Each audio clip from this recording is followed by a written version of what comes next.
Hello दोस्तों, कैसे हो? मैं रजनीकांत मोटिवेटर आपके बीच में फिर से हाजिर हूँ। आज की इस छोटे से क्लिप में मैं आपको कुछ समझाना चाहता हूँ।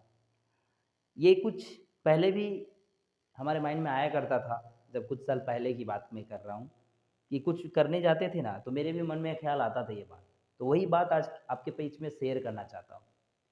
कहने का मतलब है दोस्तों कि अगर आप कुछ काम करने जा रहे हो, अगर आप कुछ ऐसा मुकाम हासिल करने जा रहे हो, अगर कुछ ऐसा आप दिमाग में डिसीज़न लिए हो कि मुझे ये करना है और उस चीज़ को करने में आपकी खुशी है अंदर से, आपकी खुद की इरादा है और उसको करने के बाद आपकी एक पहचान बनेगी, तो आप ज़रूर करो दोस्तों।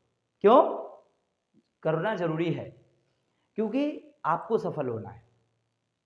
तो इस एग्ज़ाम्पल को हम इस तरह से समझेंगे, बहुत सारे लोग इस रास्ते पर इसलिए नहीं चल पाते हैं कि लोग क्या कहेंगे? सबसे बड़ी बीमारी है। कहावत आपने सुना होगा कि सबसे बड़ा रोग क्या कहेंगे लोग? सोच रहे हैं ना? तो ये जो लोगों की कहने की जो चिंता है ना, उसे हटाएँ। आप सोचिए ना दोस्तों, अगर आप ही उसके बारे में सोचने लगे कि ये लोग आपके बारे में क्या कहेंगे, तो आप अपने बारे में कब सोचेंगे? अरे कम से कम उसको तो मोहलत दीजिए। आपके बारे में तो सोच रहा है, कम से कम बुरा है या ये अच्छा। अरे सोच तो रहा है, समय तो दे रहा है आपके पीछे। तो आप कम से कम अपने बारे में सोचिए, ये मत सोचिए कि लोग आपके बारे में क्या कहेंगे। ठीक है ना? सबसे बड़ा बीमारी को इसको दूर कीजिए। जो भी कुछ कीजिए, दृढ़ निश्चय अपना ईमानदारी से कीजिए।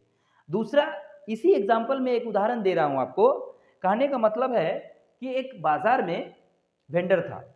वो वेंडर ने एक ठेले पे साइन बोर्ड लगा कर रखा था, यहाँ ताजे फल बेचे जाते हैं। इसका लिख दिया है, यहाँ ताजे फल बेचे जाते हैं। वहाँ बहुत सारे ग्राहक आ रहे हैं, जा रहे हैं, बहुत सारे सामान ले रहे हैं, ठीक है ना? उनके भी ठेले पे आ रहे हैं लोग। जब वो बोर्ड देखते हैं तो कुछ इंसान नोटिस करके बोला कि ये तुम बताओ कि तुम अपने इस साइन बोर्ड पर यहाँ ताजे फल बेचे जाते हैं क्यों लिखा? क्यों? बेच तो यहीं रहे हो ना, कि आसमान में बेच रहे हो क्या? उसे बोला।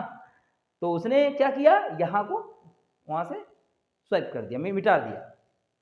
नेक्स्ट, जब वहीं बहुत सारे ग्राहक आ रहे थे, जा रहे थे, फिर उन्होंने दूसरा जब देखा तो उसने बोला, अरे ताजे फल बेचे जाते हैं मतलब? क्या पहले तुम सड़े गले बेचते थे क्या? ऐसे बोल रहे हैं।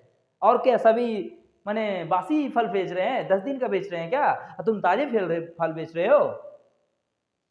तो उनकी बातों से उसने ताजे को मिटा दिया। फिर कुछ देरी में कुछ लोग आए गए, कुछ सामान लिए उससे। फिर जब वहां जो बचा हुआ शब्द था, फल बेचे जाते हैं। अरे भाई, फल ही तो बेच रहे हो। ग्राहक ने बोला कि फल ही तो तुम बेच रहे हो, क्या बेच रहे हो? खिलौने बेच रहे हो, गुल्ली डंडा बेच रहे हो, कपड़े बेच रहे हो, क्या बेच रहे हो? अरे फल ही तो बेच रहे हो। तो फल बेचे जाते हैं मतलब क्या हुआ इसका? तो वहां से फल मिटा दिया। और बाकी जो लास्ट में बेचे जाते हैं, तो वो उसमें भी लोगों की आपत्ति थी। अरे भाई, बेचे जाते हैं क्यों लिखे हो? ऐसे क्या तुम फ्री में दे दोगे? बेचे जाने का मतलब क्या हुआ? आप क्या फ्री में दे दोगे? लोग फ्री में दे रहे हैं। उसके चलते वो सारे शब्द भी मिटा दिए। इस उदाहरण के माध्यम से मैं आपको ये कहना चाहता हूं दोस्तों कि सबसे बड़ा समस्या हुआ तो वो दूसरे के बोलने से हुआ।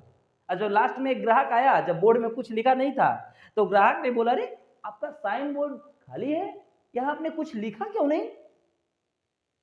लीजिए, अब सोचिए इस उदाहरण से हम क्या समझ पा रहे हैं? क्या समझ पा रहे हैं? उन्होंने दूसरे के बोलने से अपना इरादा चेंज कर दिया, है ना? तो ये इसी को मैं समझाने का प्रयास कर रहा था कि अगर आप कोई रास्ता पे चल रहे हैं, कोई ऐसा मंजिल को हासिल करने के लिए जा रहे हैं, तो आपकी इरादा पक्की होनी चाहिए, ना कि दूसरों के बोलने से आपका पाथ चेंज हो जाना चाहिए, आप डिस्ट्रैक्शन में चले जाइए, ऐसा नहीं। ठीक है ना दोस्तों? तो माइंड में हमेशा ध्यान रखिएगा कि हमको कोई ज़रूरत नहीं है कि क्या मेरे बारे में सोच रहा है, बस हमने अपने बारे में क्या सोच रखा है, बस उस पर काम करेंगे। समझ रहे हैं ना? नेक्स्ट जो होता है, आप अपनी किस्मत पर कभी कोसो मत। किस्मत को कभी कोसना नहीं चाहिए दोस्तों।